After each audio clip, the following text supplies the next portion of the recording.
liberation from defilements, in order to reach towards nirvana.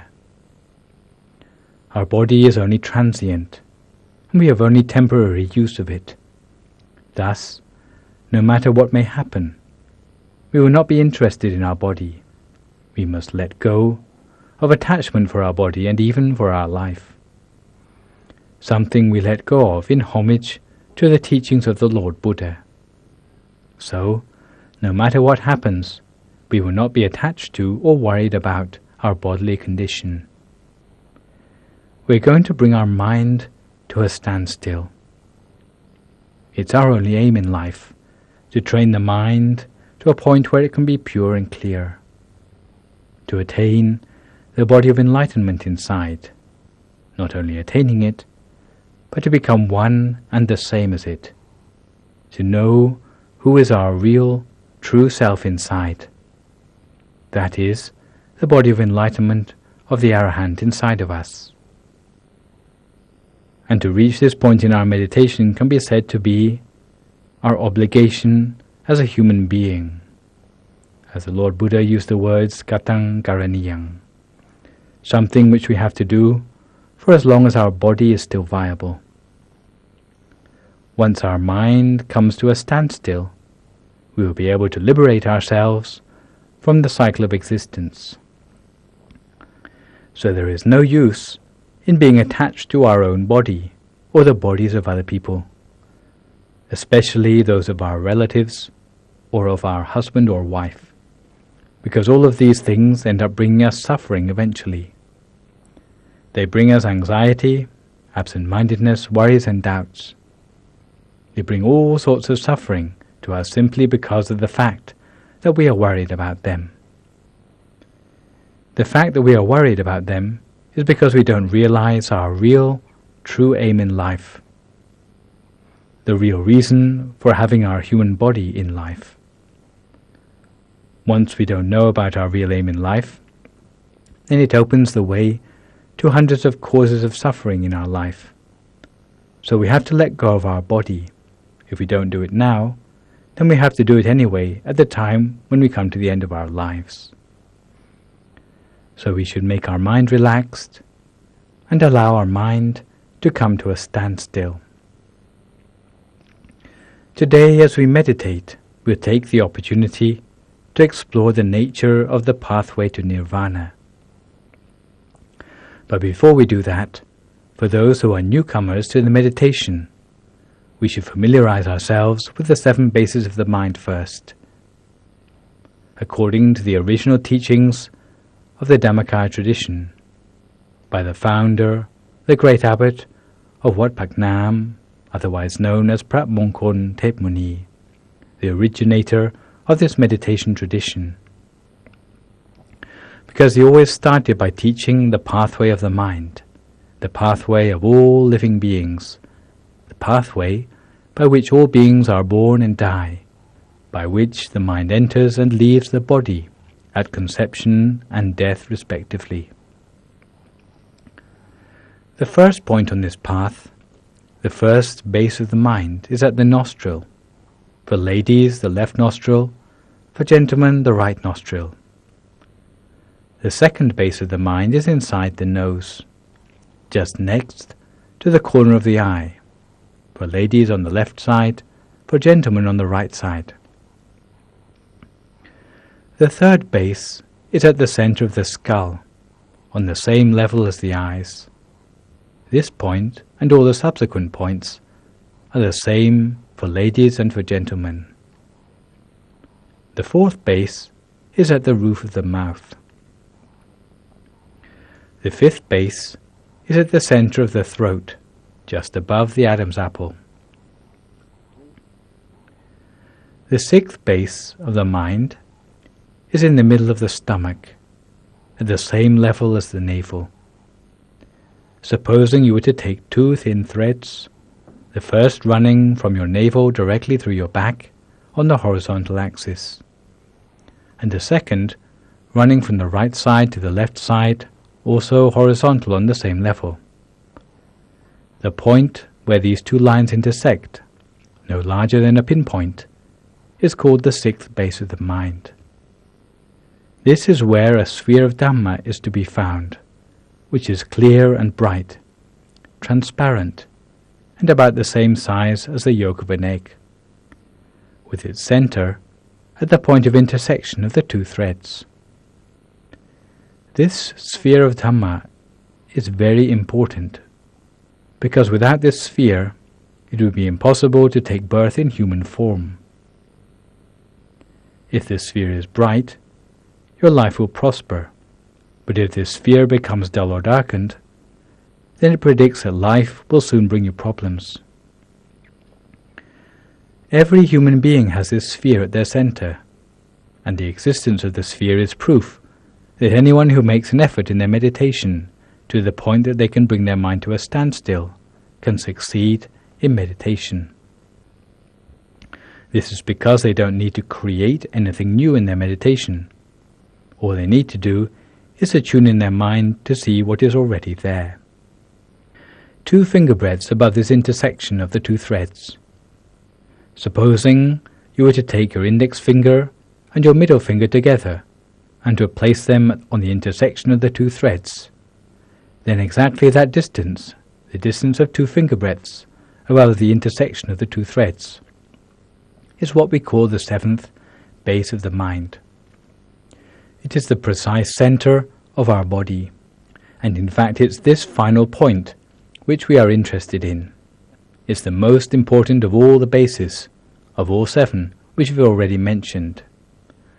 Because all the senses, whether it be eye, ear, nose, mouth, or sense of touch, are focused at this point. This point is the place from which we are born and from which the mind leaves the body when we die.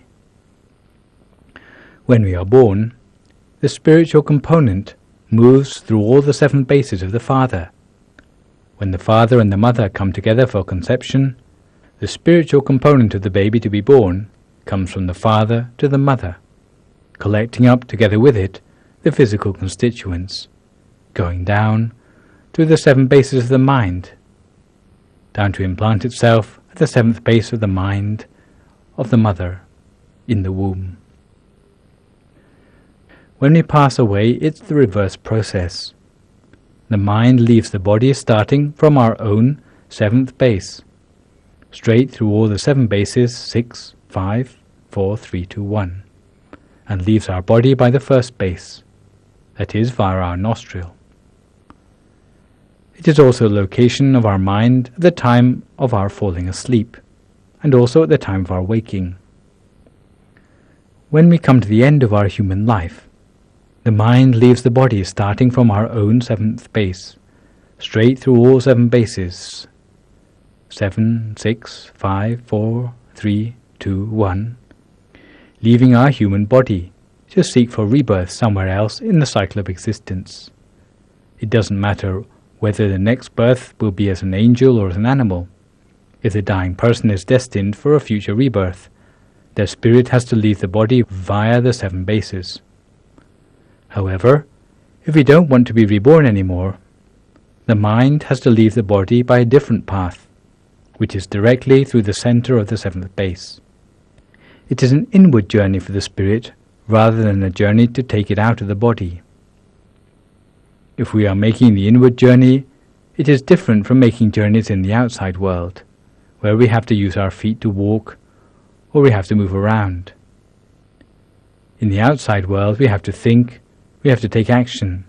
However, if we want to make the inward journey, we have to start by stopping the mind.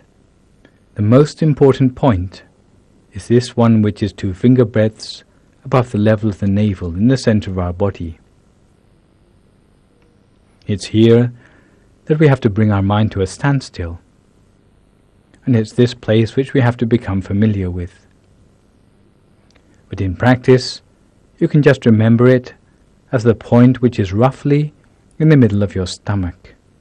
The description so far is only just to become familiar with the rough position of the center of the body, so that you know where to place your attention when you're meditating.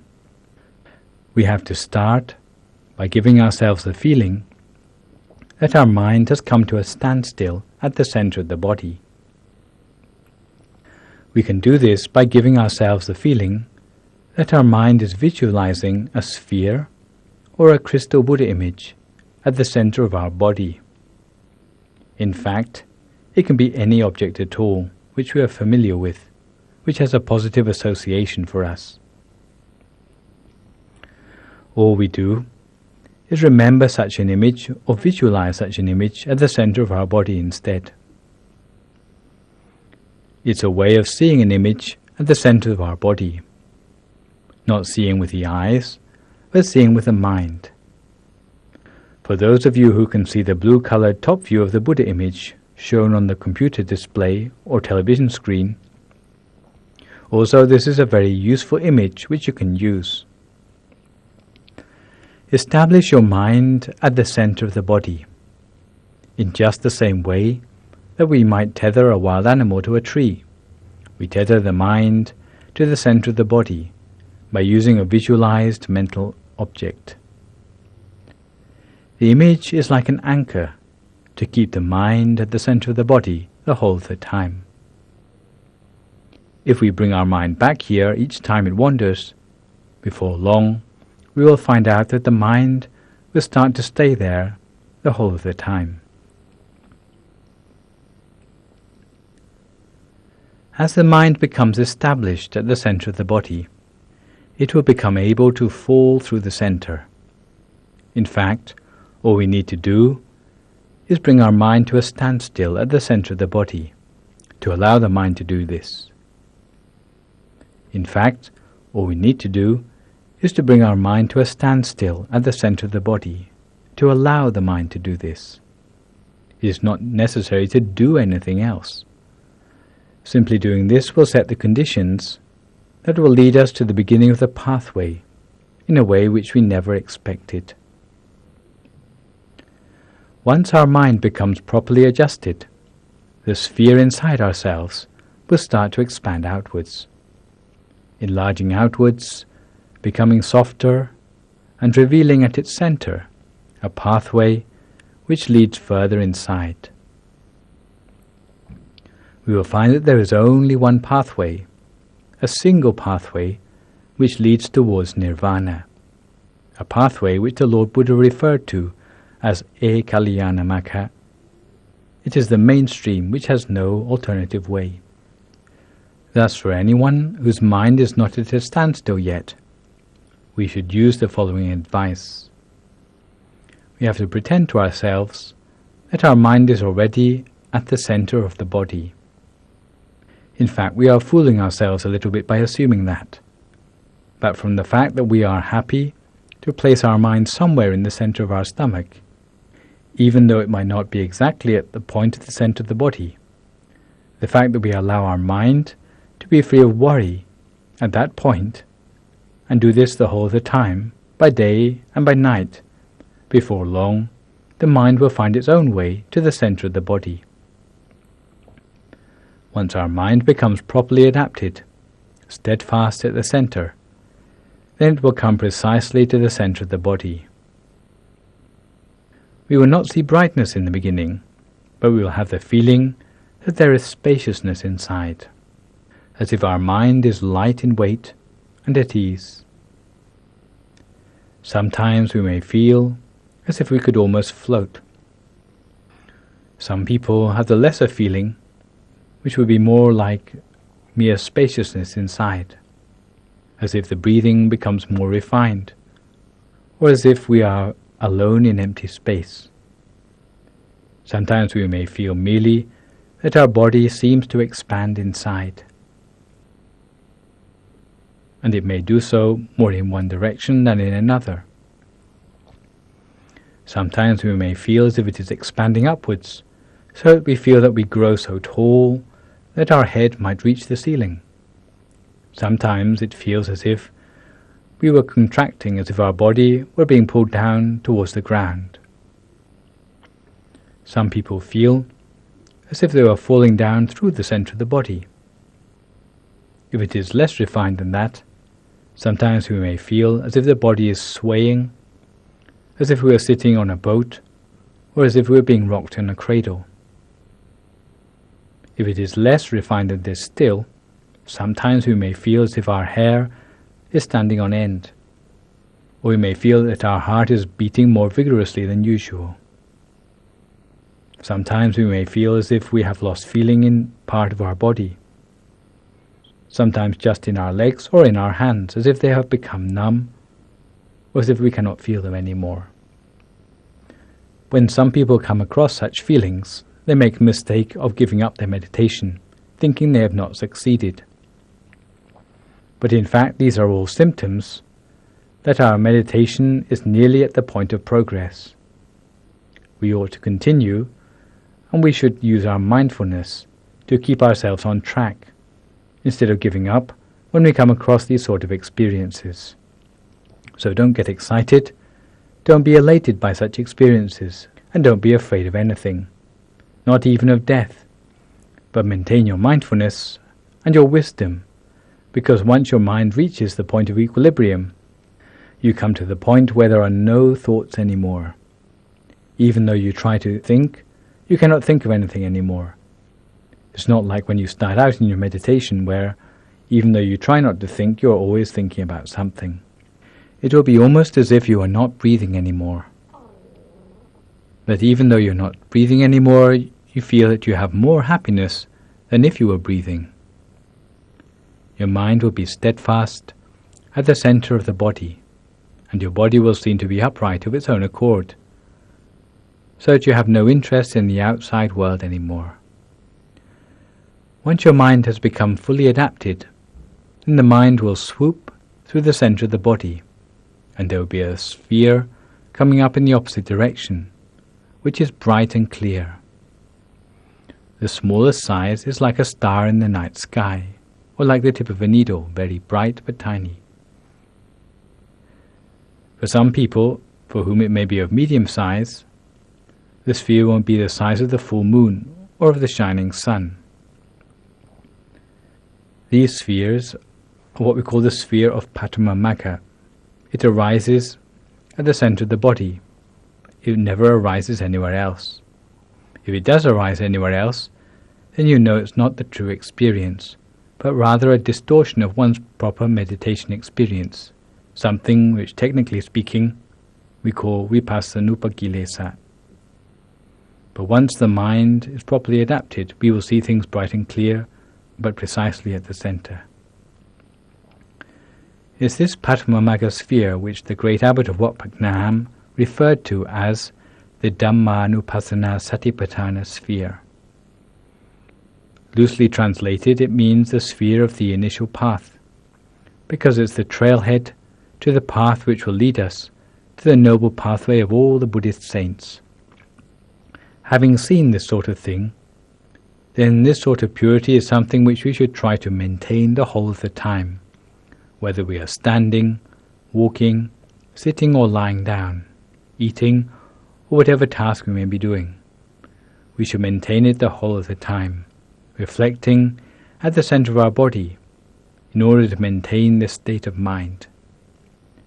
Whether our eyes are open or closed, we should see it the whole of the time, because this is the start of the pathway towards nirvana.